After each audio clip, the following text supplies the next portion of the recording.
गोष्टी कशा मजेच्या. कार्यक्रम प्रस्तुत दक्षता देवेंद्र माशेलकर. शुभ सकाळ मित्रांनो. आजच्या भागात आपण हे शिकणार आहोत की निष्ठा असेल तर कोणतीही विद्या आत्मसात करता येते. आत्मविश्वासाच्या जोरावर कोणत्याही संकटावर मात करून सर्वोच्च ध्येय गाठता येते. मला माहिती आहे का ही गोष्ट? एकलव्य मुलाला ओळखतात का? हो, द्रोणाचार्याचा शिष्य एकलव्य ही महाभारतातील घडलेली एक निस्सीम गुरुभक्ती आणि आत्मविश्वासाची कथा आहे, जी आपल्याला खूप काही शिकवते. आता करूया सुरुवात गोष्टीची. काय झालं माहितीये? एकलव्य म्हणजे निषाद राजा हिरण्यधनू राजाचा मुलगा. याला धनुर्विद्येत निपुण व्हायचे होते, म्हणून तो कुरुवंशीयोचा गुरु द्रोणाचार्याकडे गेला. त्यांनी द्रोणाचार्याकडे धनुर्विद्या शिकवण्याची इच्छा व्यक्त केली. एकलव्य अर्थ नव्हता तर निषाद होता. निषाद म्हणजे भारतातल्या आदिवासी जातींपैकी एक. तो जटाधारी, अत्यंत सामर्थ्यवान परंतु दयाळू स्वभावाचा असा मनुष्य होता. द्रोणाचार्याकडे जेव्हा तो शिकवण्यास विनंती करू लागला तेव्हा द्रोणाचार्य म्हणाले, तू क्षत्रिय नाही म्हणून मी शिष्य म्हणून तुला स्वीकारू शकत नाही. तो हातापाया पडू लागला आणि म्हणाला, मी तुमची अडचण समजू शकतो. तुम्ही फक्त मला आशीर्वाद द्या. तुमच्या नुसत्या आशीर्वादाने मी शिकेन. द्रोणाचार्यांनी त्याची ही नम्रता आणि प्रामाणिकपणा पाहून त्याच्या डोक्यावर हात ठेवला आणि म्हणाले, मी तुला आशीर्वाद देतो. द्रोणाचार्यांनी अर्जुनाला जगातील सर्वात मोठा सर्वश्रेष्ठ धनुर्धारी बनवण्याचे वचन दिले होते.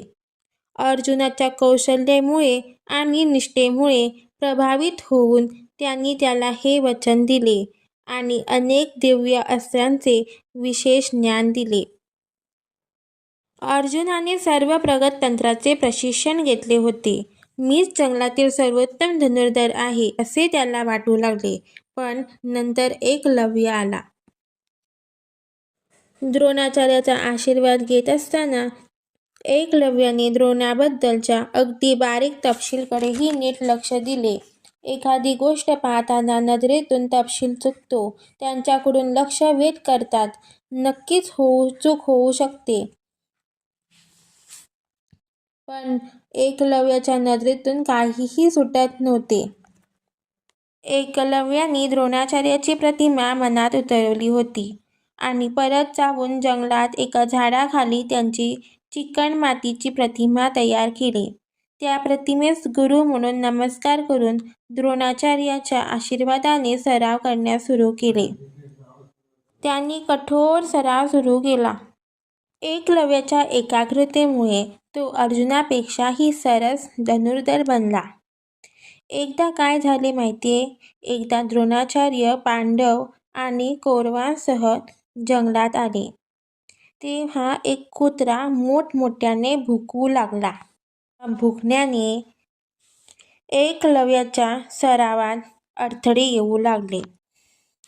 म्हणून एकलव्याने कुत्र्याला न मारता फक्त त्याच्या तोंडात 6 बाण मारून भुंकणे बंद केले. बाण मारल्यावर अचानक कुत्रा शांत झाला. पांडव आणि कौरवांना असं वाटलं की वाघ किंवा अस्वलाने कुत्र्याला मारलं असावं. ते शोधत राहिले, पण तेवढ्यात कुत्रा त्यांच्याकडे परत आला. त्याला 6 बाण असे मारले होते की तो पुन्हा भुंकू शकणार नाही. सर्वांनी आजूबाजूकडे पाहिले तेव्हा एकलव्याच्या हातात धनुष्य होते. हे पाहून अर्जुनाने एकलव्याकडे पाहिले आणि त्याच्या डोळ्यामधली एकाग्रता बघून अर्जुनाला धडकीच भरली.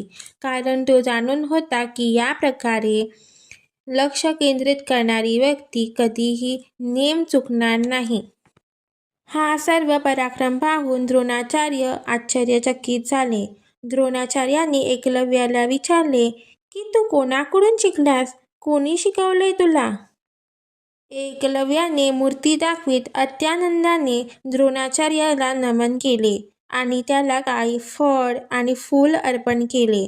पण द्रोणाचार्याच्या मनात काही वेगळेच सुरू होते.